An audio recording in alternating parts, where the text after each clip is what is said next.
हाय praise Lord, कैसे हैं आप लोग। एक वचन के साथ में मैं आपके सामने आना चाहता हूं दोस्तों। यदि आप फेसबुक में हैं तो मुझे देख सकते हैं, यदि यूट्यूब पे हैं तो आप मुझे देख सकते हैं, और यदि आप व्हाट्सएप पर हैं तो फिर आप इस वीडियो को जो है देख सकते हैं। मैं चाहता हूं कि एक जो है वचन को मैं आपके सामने सबसे पहले पढूं। ये आपको मिलेगा मत्ती की किताब उसके 15 अध्याय वचन 13 में, मैथ्यू चैप्टर 15 वर्स 13। यहाँ पे लिखा है कि उसने उत्तर दिया, हर पौधा जो मेरे स्वर्गीय पिता ने नहीं लगाया वो उखाड़ा जाएगा। Every tree which my father has not planted will be uprooted from the root. That means खुदा कहता है कि हर एक जो मिनिस्ट्री है या सेविकाई है जिसको मैंने नहीं लगाया वो उखाड़ा जाएगा। जी हाँ, मैं चाहता हूँ कि इस बात को आप समझें बहुत अच्छी तरीके से। कोई भी मिनिस्ट्री, कोई भी डिनोमिनेशन आपके बाइबल से बड़ा नहीं है। अगर आप किसी भी डिनोमिनेशन से बिलोंग करते हैं, उनके डॉक्ट्रियंस हैं। आजकल एक नया ट्रेंड शुरू हो गया है कि पास्टर साहब आप सब बात करिए लेकिन हमारे डॉक्ट्रिन्स के बारे में बात मत करिए, हमारे जो है ना तरीके हैं उसके बारे में मत करिए। मैं पूछना चाहता हूं कि ये डॉक्ट्रिन्स फर्स्ट ऑफ ऑल बनाया किसने? हम इंसानों ने।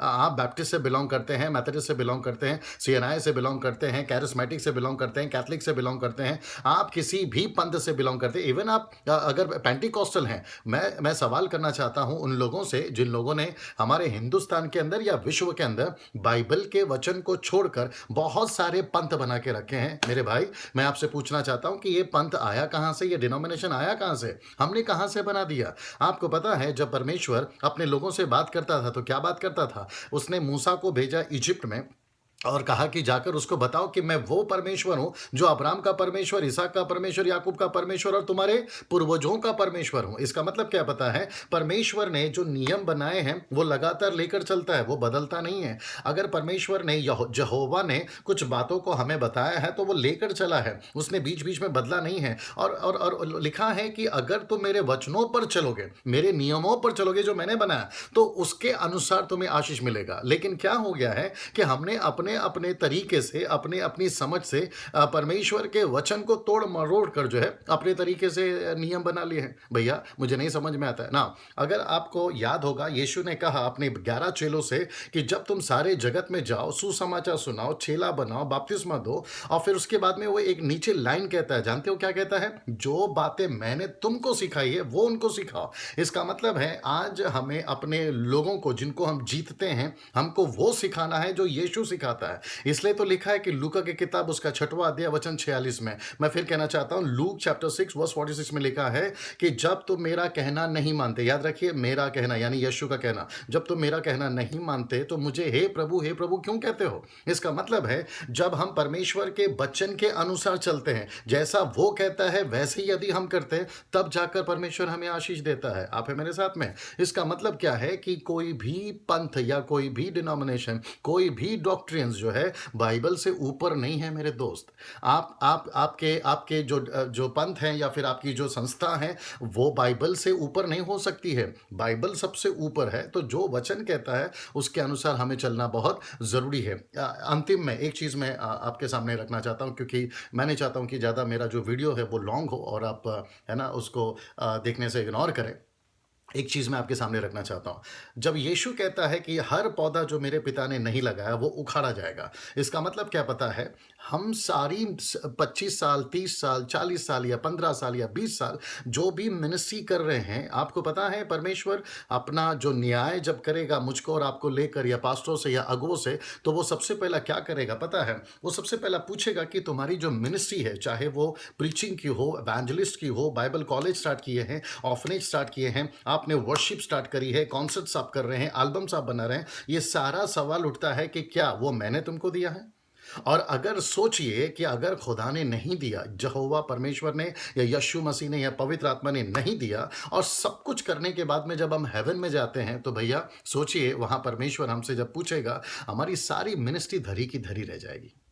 इतना मेहनत करने के बाद में, इतना सब कुछ करने के बाद में अगर यहोवा कहता है कि मैं मेरी मर्ज़ी से नहीं था ये, मैंने नहीं लगाया ये मिनिस्ट्री, मैंने तो तुमको बोला भी नहीं ये करने के लिए। पास्टर डैनियल, आप कैसे बोल सकते हैं कि जो मैं मिनिस्ट्री कर रहा हूँ वो परमेश्वर की ओर से नहीं है? जी हाँ, मैं चाहता हूँ कि आप एक वचन को पढ़ लीजिए, आप ही के वीडियो देखते-देखते या फिर सुनते-सुनते, आपका मत्ती का किताब उसका 7वाँ अध्याय वचन 21, 22, 23 अगर आप पढ़ते चले जाओगे, आपको पता चलेगा वहाँ पर यीशु कहता है कि आखिरी के दिनों में हे प्रभु बोलने वाले बहुत आएंगे। अब सवाल उठता ये है कि जब हे प्रभु बोलने आएंगे तो ये हे प्रभु बोलने वाले कौन है? नंबर वन, ये मसीह लोग हैं मेरे दोस्त।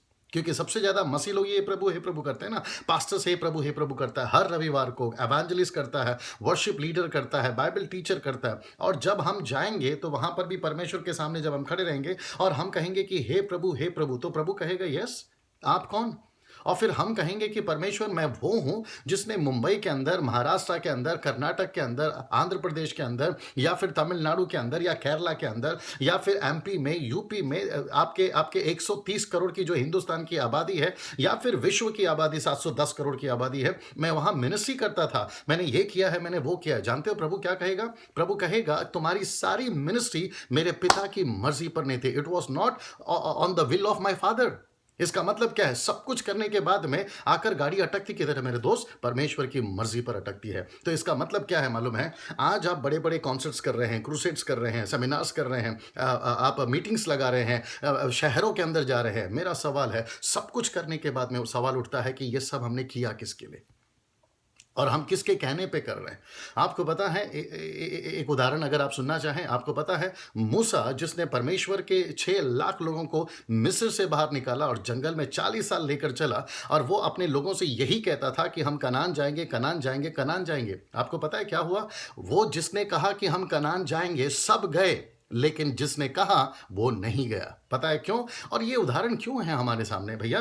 परमेश्वर कहता है कि मैं किसी का पक्षपात नहीं करता, जो मेरे वचन के अनुसार चलता है उसी को मैं प्यार करूंगा, उसी को मैं आशीष दूंगा। अगर मूसा के साथ में ये हो सकता है तो सोच के देखिए आज हमारे साथ में क्या क्या हो जाएगा। इसका मतलब है हमारी सारी की सारी जो मिनिस्ट्री है, जो पौधा यानी जो मिनिस्ट्री पिता ने नहीं लगा, वो उखाड़ा जाएगा। मैं चाहता हूं कि जब आप ये वीडियो को देख रहे हैं, अगर आप सेवक हैं, अगर आप परमेश्वर के राज्य में सेविकाई करते हैं, चाहे वो किसी भी फील्ड में हो, मैं चाहता हूं एक और बार सोचिए कि आपकी मिनिस्ट्री जो आप कर रहे हैं, क्या वो परमेश्वर की मर्जी पर है? क्या वो परमेश्वर ने लगाया है? और जो अभी इन दिनों में मिनिस्ट्री करना चाहते हैं, चाहे आपने बाइबल 3 साल बाइबल कॉलेज कर रखा हो या फिर आप किसी मिनिस्ट्री में आने के प्लान बना रहे हैं, मेक श्योर कि वो मिनिस्ट्री जो आप करने वाले हैं वो परमेश्वर ने लगाया हो। नहीं तो मेरे दोस्त, सब कुछ करने के बाद में सवाल उठेगा, परमेश्वर कहेगा मैं तुमको नहीं पहचानता। मैं इस सोच के साथ में आपको यहाँ पर छोड़ रहा हूँ और मैं चाहता हूँ कि आप प्रार्थना में बैठें, प्रभु से पूछें कि प्रभु ये मिनिस्ट्री मेरी जो मैं कर रहा हूँ ये आपकी ओर से है या नहीं,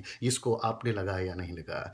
आखिरी में फिर से कहना चाहता हूँ कि जो पौधा स्वर्गीय पिता ने नहीं लगाया उखाड़ा जाएगा। I repeat, every tree which my father has not planted will be uprooted from the root. God bless you all, friends. Thank you.